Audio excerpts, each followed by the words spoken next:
ఇప్పటివరకు సార్ మనము ఈ ప్రాజెక్టు కన్స్ట్రక్షన్ స్టార్ట్ అయిన తర్వాత ఇప్పటివరకు 98,570 ఏకర్స్ ఆఫ్ కొత్త ఆయకట్టుకు సర్జన్ జరిగింది సార్. ఇప్పటి వరకు ఇచ్చిన ఆయకట్టు ఎంత సార్? 98,570 acres sir. ఇప్పటి వరకు మనం నీళ్ళు ఇచ్చింది కాళేశ్వరం ప్రాజెక్టు కింద 98,570 ఎకరాలు అంతేనా? కొత్త ఆయకట్టు సార్. కొత్తదే. Yes, sir. కొత్తగా ఎంత ఖర్చు అయింది ఇప్పటికి? సార్ 93,000 crores అయింది. ఇప్పటి వరకు ఖర్చు పెట్టింది ఎంత ఒకసారి చెక్ చేసి చెప్పు. 93,872 crores సార్. ఇంకా ఎంత పేమెంట్స్ పెండింగ్ ఉన్నాయి? 3,600 crores పేమెంట్ ఉంది సార్. అంటే దాదాపుగా 97,000 కోట్ల రూపాయలు ఖర్చు పెట్టారు. ఇది ఇంక్లూజివ్ ఆఫ్ 3,600 సార్. అంటే టు బి పేడ్ కలుపుకొని ఇప్పుడు సార్ 94,000 కోట్లు ఖర్చు పెట్టింది ఇప్పటికి. Yes sir. అది 3,600 అందులో కలిపి ఉంది సార్. అదే కలుపుకొని అంటే 94,000 కోట్లు ఖర్చు అయింది ఇప్పటికి. Yes sir. 94,000 కోట్ల రూపాయలు కాళేశ్వరం ప్రాజెక్టు మీద ఖర్చు పెట్టి ఇప్పటి వరకు ఇచ్చిన ఆయకట్టు 98,570 ఎకరాలు సార్. అంతేనా? Yes sir. టోటల్ ఇంతే కదా, కొత్తగా ఏం ఆయకట్టు క్రియేట్ చేయలేదు కదా? ఇవ్వలేదు, ఆయకట్టుకు నీళ్ళు ఇవ్వలేదు సార్, ఇంతవరకు ఇచ్చాం సార్. మీడియా మిత్రులు ఇది ఒకటి నోట్ చేసుకోండి. స్పష్టంగా మీరు గందరగోళం చంద్రశేఖరరావు గారు 1,00,00,000 ఎకరాలకు నీళ్ళు ఇచ్చినా అని ఏదైతే చెప్పు వచ్చిండో ఇంతకాలం పచ్చి అబద్ధం. ఈ పవర్ పాయింట్ ప్రజెంటేషను గత ప్రభుత్వం పాజిటివ్గా చెప్పుకోవడానికి తయారు చేసిన పవర్ పాయింట్ ప్రజెంటేషన్. దాంట్లో మేము ఎలాంటి మార్పు చేయలే. చంద్రశేఖరరావు గారు ఏ విధంగా అయితే భ్రమలు కల్పించి తప్పుడు సమాచారాన్ని అంటే అవాస్తవాలను మనకందరికీ చొప్పించడానికి ప్రయత్నం చేసిండో టోటల్గా ఇప్పటి వరకు ఈ ప్రాజెక్టులో 19 లక్షల చిల్లర ఎకరాలకే ఆయకట్టుకు ఒకవేళ 100% ఇది పూర్తి అయితే వచ్చేది కొత్త ఆయకట్టు 19 లక్షల ఎకరాల చిల్లర. అంతేనా? అంతే సార్. ఎంత అది ఎగ్జాక్ట్గా నెంబరు? 19 లక్షల 19,63,000 సార్. 19,63,000 అంటే ఇప్పటి వరకు కేసీఆర్ గారు కాళేశ్వరం కట్టి 1,00,00,000 ఎకరాలకు నీళ్ళు ఇస్తున్నా అని చెప్పింది అబద్ధం. ఈ ప్రాజెక్టులో మొత్తం ప్రతిపాదించిందే 19,63,000 ఎకరాల గురించి. ఇప్పటి వరకు 94,000 కోట్ల రూపాయలు ఖర్చు పెట్టి నీళ్ళు ఇచ్చింది 98,570 ఎకరాలకు మాత్రమే. పవర్ ఎంత అవసరము?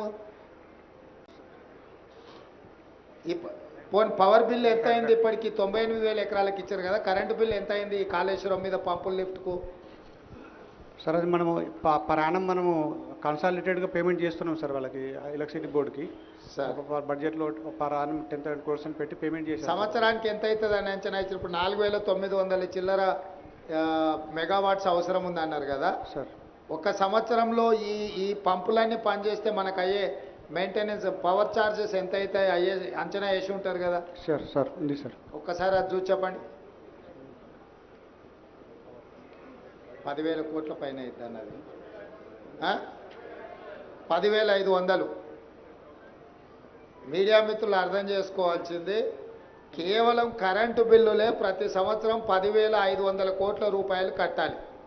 ఇతర ప్రాజెక్టుల నిర్వహణ, బ్యాంకు లోన్లు, బ్యాంకుకు మిత్తి ఇవన్నీ లెక్కేస్తే దాదాపుగా 20,000 కోట్ల పైన ప్రతి సంవత్సరం 25,000 కోట్లు టచ్ అవుతుంది. 25,000 కోట్ల రూపాయలు ప్రతి సంవత్సరం ఖర్చు పెడితే 100% చంద్రశేఖరరావు గారు అనుకున్నట్టే ఈ ప్రాజెక్టు పూర్తి అయితే 19,63,000 ఎకరాలకు నీళ్ళు వస్తాయి. ఎప్పుడు దాదాపుగా 2.5 లక్షల కోట్లు అయితే ఈ ప్రాజెక్టు ఇప్పటికీ 1,00,000 కోట్లు ఖర్చు అయినాయి. 1,47,000 కోట్లకు అంచనాలు పెంచినారు. ఇప్పుడు అది కూడా పూర్తిగా సరిపోదు. ఈ కొత్త అంచనాలు వేసుకుంటూ పోతే దాదాపుగా 2 లక్షల పైన కోట్లు ఈ ప్రాజెక్టు ఖర్చు అవుతాయి.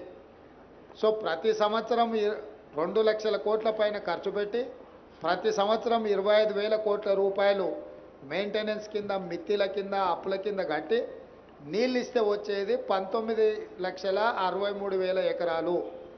అంటే ఈరోజు వరకు పూర్తి స్థాయిలో అవాస్తవాలను చెప్పుకుంటూ అబద్ధపు ప్రచారాలు కల్పించుకుంటూ చంద్రశేఖరరావు గారు కాలం గడిపినరు. ఇదొక పాయింట్ అయితే ఇప్పుడు ఈ కఠిన ప్రాజెక్టే కూలింది. ఇవన్నీ అంత సక్రమంగా జరిగి అంత కేసీఆర్ గారు ఇంతకుముందు పవర్ పాయింట్ ప్రజెంటేషన్లో చూపించినట్టు మొత్తం ఆ రకంగా ముందుకు పోయిన ఉంటే ఉండే పరిస్థితి ఇది. ఈరోజు అది కూడా లేదు. మేడిగడ్డ కుంగింది చూసిర్రు, అన్నారం సుందిల్లో కూడా ఇదే సాంకేతిక నైపుణ్యంతో కట్టిరు. అవి కూడా మనకు ఆల్రెడీ సీపేజ్లు అంటే లీక్ అయితేనే ఉన్నది వాటర్. కాబట్టి ఇక్కడ మీకు ఈ పవర్ పాయింట్ ప్రజెంటేషన్లో ఇంకేమన్నా ఉన్నదా ఫర్దర్ చూపించాల్సింది సుధాకర్? అంటే నార్మల్గా దీన్ని మెడిగడ్డ కంక్లూడ్ చేయి. అది అయినాక కూలింది అవి ఉన్నాయి కదా, వాటి పిక్చర్స్ వీడియోస్ ఏమన్నా ఉంటే చూపించు.